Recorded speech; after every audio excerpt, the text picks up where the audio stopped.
Günaydın arkadaşlar, günaydın. Yine öğlen yemeğine hazırlık yapıyorum. Bugün balık günü. Balık günü bugün. Alabalığı bugün fırında yapacağım. Alabalık çok güzel olacak, tatlı. Akciğer, dana akciğeri. Bunu da kavurmak da oluyor. Kaynatılan bu. Bu. Ne bu?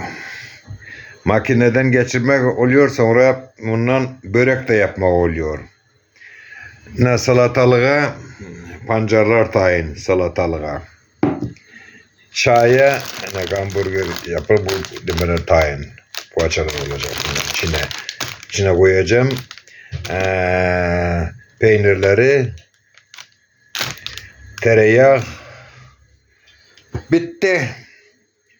Ne böyle hazırlık. İyi günler.